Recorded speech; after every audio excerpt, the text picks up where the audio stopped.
प्रदेश के गोरखपुर जिले में शाहपुर इलाके की अशोक नगर कॉलोनी में एक यादव परिवार रहता था। ये परिवार उस कॉलोनी में काफी सक्सेसफुल परिवार माना जाता था, क्योंकि उस घर के 3 बेटों में से सबसे बड़े बेटे राजकुमार यादव पुलिस इंस्पेक्टर थे, जबकि सबसे छोटे बेटे ओम प्रकाश यादव एक डॉक्टर थे। उन सभी भाइयों की शादी हो चुकी थी, यानी उनका एक हंसता खेलता परिवार था। साल 2016 में यादव परिवार के घर में कंस्ट्रक्शन का काम चल रहा था और ये काम घर के छोटे बेटे ओम प्रकाश यादव ने लगाया था। ओम प्रकाश के घर मिस्त्री और मजदूर सुबह 9 बजे आते थे और शाम को 6 बजे छुट्टी करके चले जाते थे। लेकिन जब 21 जनवरी 2016 को सुबह 9 बजे के आसपास मजदूर और मिस्त्री ओम प्रकाश के घर पर काम करने के लिए आते हैं तो उन्होंने देखा कि ओम प्रकाश अभी तक सोकर नहीं उठे। मजदूरों ने उन्हें उठाने के लिए आवाज लगाए, दरवाजे को भी नॉक किया, लेकिन फिर भी अंदर से किसी ने कोई जवाब नहीं दिया। हालांकि ओम प्रकाश इतनी देर तक कभी सोते नहीं थे, क्योंकि वो एक डॉक्टर थे, इसलिए सुबह ही उनको अपने क्लिनिक पर जाना होता था। दरवाजा खटखटाने और आवाज लगाने पर भी जब दरवाजा नहीं खुला तो उन मजदूरों ने दरवाजे को हल्का सा धक्का दिया, क्योंकि दरवाजा अंदर से लॉक नहीं था, इसलिए खुल गया। लेकिन जैसे ही वो लोग कमरे के अंदर गए तो वहां का दृश्य देखकर उनके रोंगटे कांप गए। वो लोग चीखते हुए कमरे से बाहर निकलकर नीचे ग्राउंड फ्लोर की ओर भागते हैं। ठीक उसी समय पास वाले कमरे से किसी के दरवाजा खटखटाने की आवाज आने लगी। अंदर से कोई महिला चिल्ला रही थी, लेकिन वो मजदूर लोग इतने घबरा गए थे कि उन्होंने उस महिला पर ज्यादा ध्यान नहीं दिया और चीखते चिल्लाते हुए सीधे ग्राउंड फ्लोर की ओर भागते चले गए। नीचे रहने वाले लोग उन मजदूरों से पूछते हैं कि अचानक तुम्हें क्या हो गया है, तुम इतना क्यों चिल्ला रहे हो। उस घर से चीखने चिल्लाने की आवाज सुनकर आस पड़ोस में रहने वाले लोग भी इकट्ठा हो गए। पड़ोसियों ने भी पूछा कि आखिर ऐसा क्या हो गया है और ये शोर क्यों हो रहा है। उन मजदूरों ने कहा कि आप एक बार ऊपर चलकर देखिए। इसके बाद सभी घर वाले और पड़ोसी भी फर्स्ट फ्लोर पर पहुंचते हैं। फिर एक मजदूर ने ओम प्रकाश के कमरे की तरफ इशारा किया। इसके बाद घर वाले और पड़ोसी भी ओम प्रकाश के कमरे में जाते हैं, लेकिन अंदर जाते ही उनकी भी चीख निकल गई, क्योंकि वहां बेड पर ओम प्रकाश का शव पड़ा हुआ था। उसके सिर से खून बह रहा था, जो कि अब जम चुका था। नीचे फर्श पर भी खून फैला हुआ था। देखने से ही लग रहा था कि उसकी मृत्यु हो चुकी है। ओम प्रकाश के पास ही बेड पर उनका बेटा नितिन भी सो रहा था, लेकिन जब परिजनों ने पास जाकर देखा तो पता चला उसकी भी मृत्यु हो चुकी है। लोगों का शोर सुनकर फिर से पास वाले कमरे से दरवाजा पीटने की आवाज आने लगी। वो दरवाजा बाहर से बंद था और जब उस कमरे को खोला गया तो वहां उस कमरे में ओम प्रकाश की पत्नी अर्चना यादव बदहवास हालत में खड़ी थी। अर्चना बहुत डरी हुई थी। अर्चना भागकर अपने बेडरूम में जाती है, लेकिन वहां का मंजर देखकर वो बेहोश हो गई, क्योंकि उसके सामने पति ओम प्रकाश और 4 साल के मासूम बच्चे का शव पड़ा हुआ था। ये सब देखकर मानो उसकी तो दुनिया ही उजड़ गई थी। घर में और मोहल्ले में मातम का माहौल पैदा हो गया था। घर की औरतें रो रही थीं, बिलख रही थीं। साथ ही किसी पड़ोसी ने पुलिस को भी फोन कर दिया था।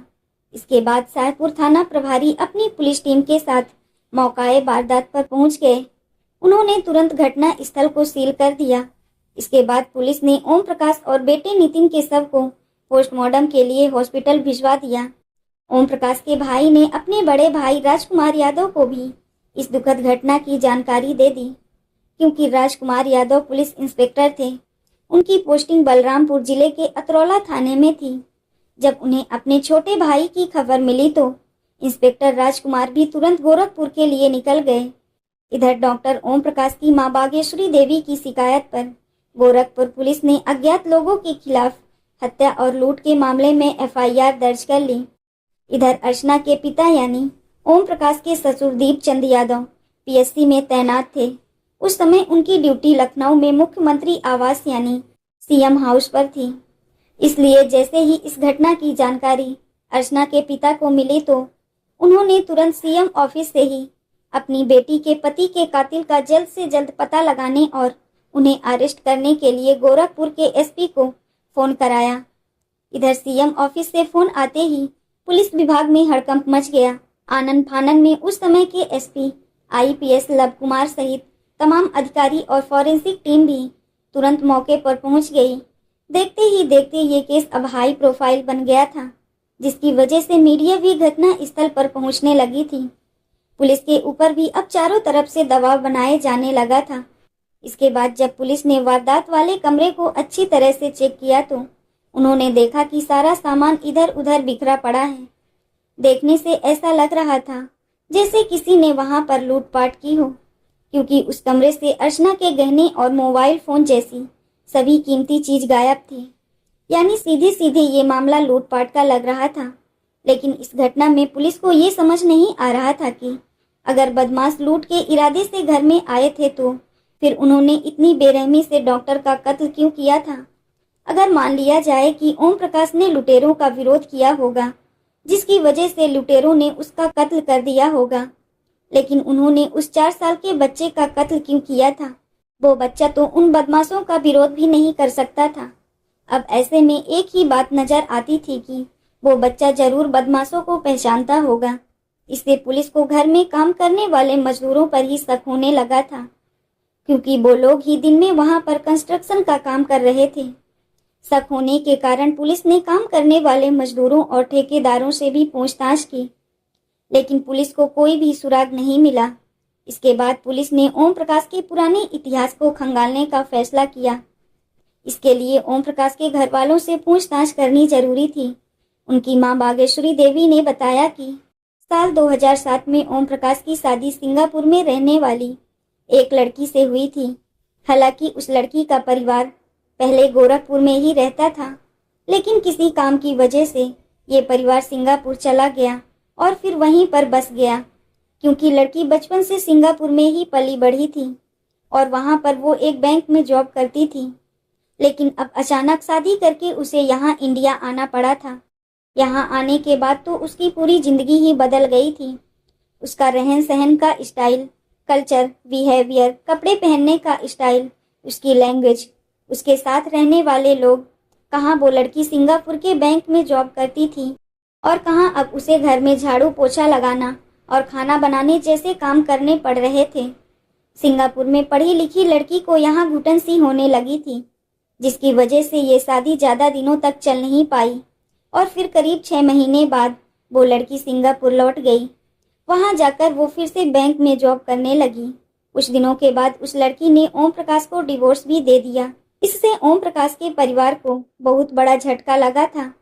ये शादी टूटने से ओम प्रकाश को भी बहुत दुख पहुंचा था, लेकिन इसमें वो लोग कर ही क्या सकते थे। इधर ओम प्रकाश का क्लिनिक भी अच्छा चल रहा था।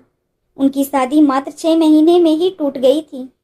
हालांकि उनकी उम्र ज्यादा नहीं थी, वो उस समय काफी यंग थे। कोई भी अपनी बेटी उन्हें आराम से दे सकता था। इसलिए उनकी माँ बागेश्वरी देवी फिर से अपने बेटे के लिए दूसरा रिश्ता तलाश करना शुरू कर देती हैं। हालांकि उन्हें इस बात का एहसास भी जरूर था कि उनका बेटा तलाकशुदा है, लेकिन इसके अलावा कोई भी दिक्कत या परेशानी नहीं थी। लड़का डॉक्टर था, अच्छे खासे पैसे कमाता था। ओम प्रकाश की शादी की बात धीरे धीरे दीपचंद यादव के घर तक भी पहुंच गई। उनकी भी एक बेटी जवान थी, जिसका नाम अर्चना यादव था। दीपचंद यादव मूल रूप से गाजीपुर के रहने वाले थे, लेकिन ड्यूटी की वजह से दीपचंद का परिवार लखनऊ में ही शिफ्ट हो गया था। दीपचंद यादव पीएससी ऑफिसर के तौर पर लखनऊ में ड्यूटी कर रहे थे। हालांकि जब उन्होंने ओम प्रकाश की पहली शादी के बारे में सुना, उन्हें थोड़ी झिझक महसूस हुई। लेकिन जब उन्हें पता चला कि उस शादी में सिचुएशन ही कुछ ऐसी पैदा हो गई थी कि जिसमें ओम प्रकाश के घर वाले कुछ भी नहीं कर सकते थे और उसमें उनकी कोई गलती नहीं थी। इसके बाद दीपचंद यादव का परिवार ओम प्रकाश के परिवार से मिलता है और दोनों परिवारों के बीच शादी के बारे में बातचीत शुरू होती है। देखने और परखने के बाद साल 2009 में अर्चना और ओम प्रकाश की शादी हो गई। अर्चना अपने ससुराल में आ गई। ओम प्रकाश की जॉइंट फैमिली थी। उनके परिवार में काफी लोग थे, जिसकी वजह से अर्चना को भी कई काम करने पड़ते थे।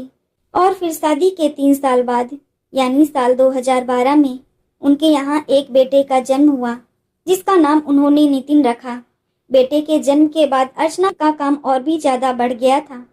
जिसकी वजह से एक दिन उसने गुस्से में आकर अपने पति ओम प्रकाश से कहा कि अब वो इतने बड़े परिवार का काम और एक बच्चे को नहीं संभाल सकती। अर्चना ने ओम प्रकाश से कहा कि अब हम कहीं और जाकर घर वालों से अलग रहेंगे।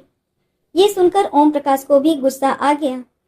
उसने पत्नी अर्चना से कहा कि जिन भाइयों और माँ ने उसकी देखभाल की, उसे पढ़ाया लिखाया और उसे एक कामयाब डॉक्टर बनाया, वो उनको छोड़कर नहीं जा सकता। ओम प्रकाश ने कहा कि हम कहीं नहीं जाएंगे, हम यहीं पर रहेंगे। लेकिन जब अलग रहने वाली बात के बारे में ओम प्रकाश के दोनों भाइयों और माँ को पता चला तो उन्होंने कहा कि हमें इसमें कोई आपत्ति नहीं है। लेकिन फिर भी ओम प्रकाश अपने परिवार से दूर नहीं रहना चाहता था। इस पर घर वालों ने ओम प्रकाश को ये सुझाव दिया कि तुम फर्स्ट फ्लोर पर अलग रहो और अपना खाना पीना भी अलग बनाओ। इस बात को अर्चना भी मान गई। वो दोनों फर्स्ट फ्लोर पर रहने लगे। अब अर्चना ओम प्रकाश के परिवार वालों से ज़्यादा मतलब नहीं रखती थी। वो अपने काम से काम रखती थी, क्योंकि अलग होने की वजह से अब उसे ज़्यादा काम भी नहीं रहता था। धीरे धीरे समय बीतता रहा, लेकिन फिर अचानक 21 जनवरी 2016 को ओम प्रकाश और उनके बेटे नितिन का कत्ल हो गया, जिसकी वजह से उनके घर पर डीआईजी और आईपीएस लव कुमार जैसे ऑफिसर भी पहुंच गए थे। साथ ही फॉरेंसिक टीम को भी घटना स्थल पर बुला लिया गया था। इस केस पर सीएम की भी नज़र थी, इसलिए पुलिस को ये केस जल्द से जल्द सॉल्व करना था। इसके बाद पुलिस और फॉरेंसिक टीम घर की छानबीन करनी शुरू करती है। जांच के दौरान पुलिस ने देखा कि घर के पीछे वाले मेन गेट और फर्स्ट फ्लोर के मेन गेट की कुंडी अंदर से टूटी हुई है। इससे पुलिस को शक होने लगा था कि इसमें घर का ही कोई व्यक्ति शामिल हो सकता है, क्योंकि आमतौर पर अगर कोई लुटेरा घर में आता है तो वो बाहर से ही कुंडी तोड़ता है, न कि अंदर से। अंदर के दरवाजे पर ज़्यादा तोड़फोड़ के निशान थे। जाहिर सी बात है, ये सब करते समय घर में काफ़ी शोर भी हुआ होगा, लेकिन ओम प्रकाश के घर वालों ने ये शोर क्यों नहीं सुना था। पूछताछ करने पर पता चला कि जिस रात ये वारदात हुई, यानी 20 जनवरी की रात को उनके घर से थोड़ी ही दूरी पर किसी जानने वाले के घर पर वेडिंग एनिवर्सरी की पार्टी थी। उनके पूरे परिवार को भी इनविटेशन मिला था। इस परिवार के सभी लोग वहीं पर गए हुए थे, लेकिन उस रात अर्चना की तबीयत ठीक नहीं थी, जिसकी वजह से वो नहीं जा पाई थी। उस रात को घर पर अर्चना अकेली ही थी, लेकिन ओम प्रकाश जल्द ही अपने घर बच्चे को लेकर वापस आ गए थे। उन्होंने सोचा कि अर्चना घर पर अकेली है और उसकी तबीयत भी ठीक नहीं है। उनका बेटा भी अपनी मम्मी के पास जाने की जिद कर रहा था। यानी वारदात के समय घर पर ओम प्रकाश, उनकी पत्नी अर्चना और उनका 4 साल का बेटा नितिन ही मौजूद था। रो रोकर अर्चना की हालत खराब हो चुकी थी, लेकिन फिर भी पुलिस उससे थोड़ी पूछताछ करने की कोशिश करती है।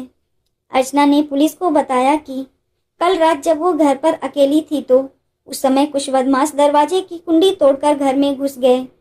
क्योंकि वो दूसरे कमरे में सोई हुई थी, इसलिए उन्होंने उसे कमरे में ही बंद कर दिया था। इधर पोस्टमार्टम से पता चला कि ओम प्रकाश के सिर के पीछे वाले हिस्से पर किसी भारी भरकम चीज से वार किया गया था, लेकिन सर के अलावा उसके शरीर पर कहीं भी कोई चोट का निशान नहीं था, जिससे साफ हो गया था कि उसके और बदमाशों के बीच में कोई भी हाथापाई नहीं हुई थी। क्योंकि अगर उनके बीच कुछ हुआ होता तो उनके शरीर पर और भी कई चोट के निशान होते। इसका मतलब था कि ओम प्रकाश और उसके बेटे को सोते में ही कत्ल कर दिया गया था। लेकिन अब सवाल ये था कि जब उन बदमाशों ने 4 साल के बच्चे का भी कत्ल कर दिया था तो फिर उन्होंने ओम प्रकाश की पत्नी अर्चना को क्यों छोड़ दिया था। अर्चना के शरीर पर कोई भी चोट का निशान नहीं था। अर्चना से पूछताछ करने के बाद ओम प्रकाश की मां बागेश्वरी देवी से पूछताछ की जाती है। बागेश्वरी देवी ने पूछताछ के दौरान कुछ ऐसी बातें बताई जिससे पुलिस की जांच का एंगल ही पूरी तरह से बदल गया। उन्होंने बताया कि अर्चना को हमसे अलग होने के बाद आराम ही आराम था, क्योंकि उसे ज़्यादा काम नहीं करना पड़ता था, जिसकी वजह से अर्चना दिन भर फ़ोन पर लगी रहती थी। शुरू में ओम प्रकाश भी यही सोचते थे कि घर में अकेली बोर होने की वजह से अर्चना फ़ोन चलाती रहती है, लेकिन अब अर्चना कुछ ज़्यादा ही फ़ोन में व्यस्त रहने लगी थी। वो अब अपने काम को छोड़कर भी फ़ोन में ही लगी रहती थी। यानी अब उसने अपने पति और बच्चे का भी ख्याल रखना छोड़ दिया था। और जब ओम प्रकाश उससे फोन दिखाने के लिए कहते तो वो उन्हें अपना फोन देने से मना कर देती, जिसकी वजह से उन दोनों पति पत्नी के बीच झगड़े शुरू हो गए। और जब झगड़ा हद से ज्यादा बढ़ने लगा तो सितंबर 2015 में अर्चना ने अपना बेडरूम खाली कर दिया और पास वाले कमरे में अकेली रहने लगी। यानी ओम प्रकाश और उनका बेटा बेडरूम में ही सोते थे, जबकि अर्चना अलग रूम में सोती थी। ओम प्रकाश की मां बागेश्वरी देवी के बयान से पुलिस समझ गई थी कि दोनों पति पत्नी के रिश्ते कुछ ठीक नहीं थे। कहीं ऐसा तो नहीं था कि अर्चना ने ही अपने पति का कत्ल करवा दिया हो। अब अर्चना भी पुलिस के रडार पर थी, लेकिन पुलिस की ये थ्योरी यहाँ आकर फेल हो जाती थी कि अगर मान लिया जाए अर्चना ने रोज रोज के झगड़े से तंग आकर पति का कत्ल करवा दिया हो, लेकिन उसके तो बेटे का भी कत्ल कर दिया गया था। एक माँ अपने 4 साल के बेटे के साथ तो ऐसा नहीं कर सकती थी। पुलिस इन सारी चीजों पर गौर कर रही थी, लेकिन इन सब बातों की पुष्टि तभी हो सकती थी जब इस बारे में अर्चना से पूछताछ किया जाए। लेकिन उससे पूछताछ करने के लिए वो समय सही नहीं था। अगर पुलिस की थ्योरी गलत साबित हो जाती तो इससे पुलिस की बहुत बदनामी होती, क्योंकि ओम प्रकाश की मां बागेश्वरी देवी ने बताया था कि अर्चना का फोन ही सारे झगड़े की जड़ है। इसलिए पुलिस ने अर्चना के फोन को अपने कब्जे में लिया। इसके बाद उसके फोन की कॉल डिटेल्स निकलवाई जाती है, फेसबुक और व्हाट्सएप की जांच की जाती है। अर्चना की कॉल डिटेल्स में पुलिस को ज्यादा कुछ तो नहीं मिलता, लेकिन उसमें एक नंबर ऐसा था जिस पर अर्चना हर रोज कई कई घंटे बात करती थी। इसके बाद पुलिस ने उस मोबाइल की लोकेशन निकलवाई तो पता चला कि 20 जनवरी की रात में वो व्यक्ति गोरखपुर में ही था। और जब पुलिस फोन के नंबर के जरिए उस व्यक्ति के बारे में पता लगाती है तो पता चलता है कि उस व्यक्ति का नाम अजय यादव है। वो जिला पंचायत का सदस्य और प्राइमरी स्कूल का टीचर था। पुलिस को फेसबुक और व्हाट्सएप पर भी उसके और अर्चना के बीच कई चैटिंग मिली, जिससे साफ हो गया था उन दोनों का काफी समय से अफेयर चल रहा है। इस बात का पता लगाने के लिए पुलिस ने अर्चना से पूछताछ करना चाहिए, लेकिन उसने पुलिस को कुछ भी नहीं बताया, क्योंकि उस समय सिचुएशन ऐसी नहीं थी कि अर्चना को पुलिस स्टेशन ले जाया जा सके और उससे कड़ाई से पूछताछ की जाती। इसके लिए पुलिस ने अजय नाम के उस व्यक्ति से ही पूछताछ करने का फैसला किया। तुरंत ही अजय के एड्रेस के बारे में पता लगाया जाता है। पुलिस को पता चलता है कि अजय फिरोजाबाद के स्वामी नगर का रहने वाला है। एड्रेस का पता चलते ही बिना देरी किए पुलिस की एक टीम फिरोजाबाद पहुंचती है। वहां से अजय को अरेस्ट करके गोरखपुर लाया गया, लेकिन जब उससे कड़ाई से पूछताछ की गई तो अजय ने एक ऐसी कहानी सुनाई जिसे सुनकर पुलिस वाले भी हैरान रह गए। अजय यादव ने पुलिस को बताया कि अर्चना से उसकी दोस्ती करीब 1 साल पहले यानी साल 2015 में फेसबुक के जरिए हुई थी। उस समय अर्चना का बेटा भी बड़ा हो गया था। अर्चना के घर पर ज्यादा काम नहीं रहता था, इसलिए अर्चना अपना ज्यादा समय फेसबुक पर बिताने लगी थी। उसकी अपने पति से छोटी छोटी बातों पर लड़ाई भी होती रहती थी, इसलिए अर्चना और अजय के बीच प्यार भरी बातें होने लगीं। इसी तरह बातें करते करते अर्चना और अजय को एक दूसरे से प्यार हो गया। जब ओम प्रकाश उससे पूछते थे कि तुम फोन पर इतनी बातें किससे करती हो, तो इस पर अर्चना ने उसे बताया कि अजय उसका दूर का रिश्तेदार है। फोन पर ज्यादा बात करने के कारण दोनों पति पत्नी में दूरियां इतनी ज्यादा बढ़ गई थी कि अर्चना अपने पति और बेटे से अलग दूसरे रूम में रहने लगी थी। इसी दौरान उन दोनों ने मिलने का प्लान बनाया। अजय ने अर्चना से कहा, तुम लखनऊ आ जाओ। इत्तेफाक से अर्चना का मायका भी लखनऊ में ही था। इसके बाद अजय ने लखनऊ में एक रूम बुक किया। मायके जाने के बहाने अर्चना लखनऊ आने जाने लगी और अपने बॉयफ्रेंड अजय से मिलने लगी। उन दोनों के बीच शारीरिक संबंध भी बनने लगे थे। और जब अर्चना का पति ओम प्रकाश गोरखपुर में अपने घर पर नहीं होता था तो उस दिन अर्चना अजय को अपनी ससुराल में ही बुला लेती थी, ताकि किसी को उन पर शक ना हो। इसलिए अर्चना ने ससुराल वालों को बता रखा था कि अजय उसका दूर का रिश्तेदार है। अजय कई कई दिनों तक अर्चना के साथ उसके ससुराल में ही रहता था, क्योंकि उसका पति और बेटा तो अलग बेडरूम में सोते थे और अर्चना अलग रूम में सोती थी।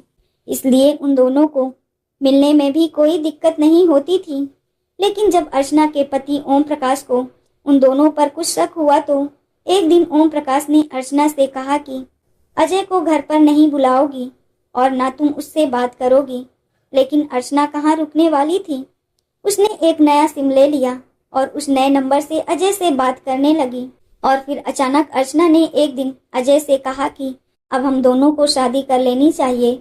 हालांकि अजय जानता था कि अर्चना शादीशुदा है और उसका एक बेटा भी है, लेकिन फिर भी वो उससे शादी के लिए तैयार हो गया।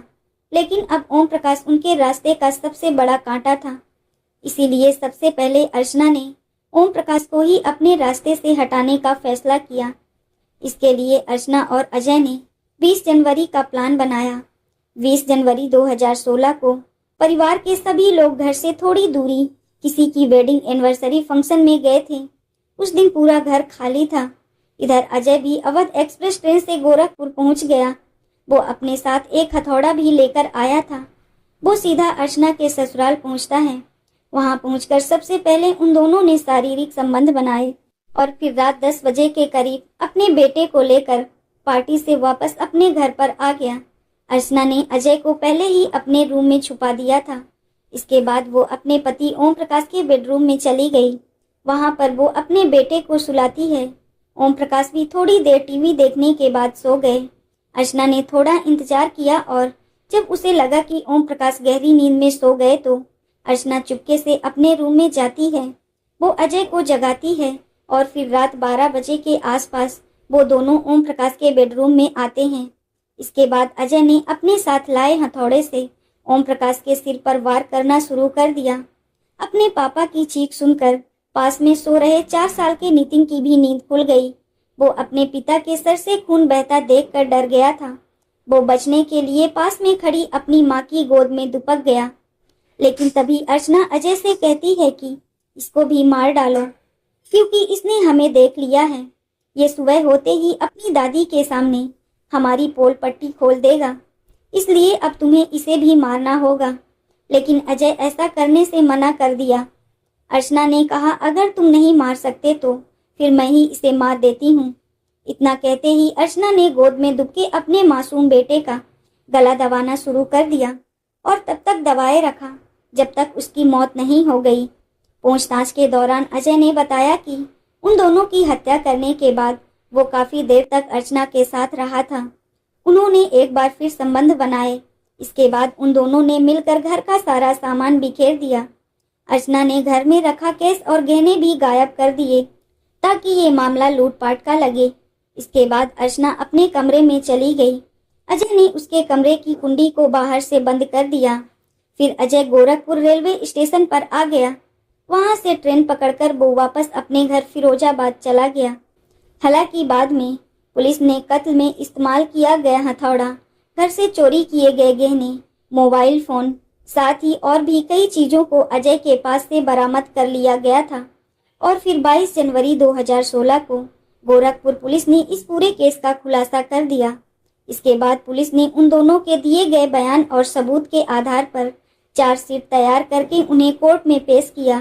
फिर वहां से उन्हें जेल भेज दिया गया। इसके बाद सेशन कोर्ट में मुकदमा शुरू होता है और फिर 17 अक्टूबर 2020 को गोरखपुर सेशन कोर्ट ने अर्चना यादव और अजय यादव को दोषी मानते हुए 65,000 जुर्माना और उम्र कैद की सजा सुनाई। दोनों अभी भी जेल में सजा काट रहे हैं।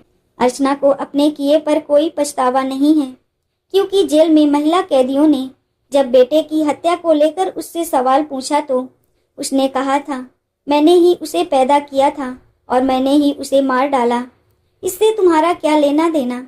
ये सुनकर जेल की महिला कैदियों को गुस्सा आ गया। उन्होंने मिलकर अर्चना की खूब पिटाई की। इसके बाद पुलिस ने उन कैदियों से अर्चना को छुड़ाया और उसे एक अलग बैरक में बंद कर दिया।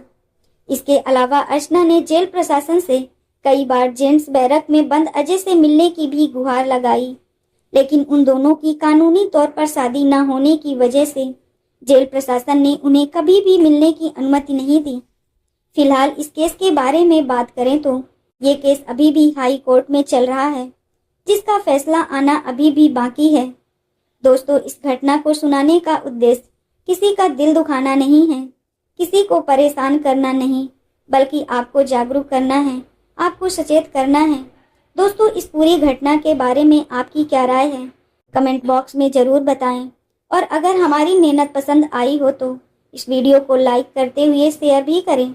अगर आपने अब तक चैनल को सब्सक्राइब नहीं किया है तो हमारे चैनल को सब्सक्राइब कर लीजिए। राधे राधे।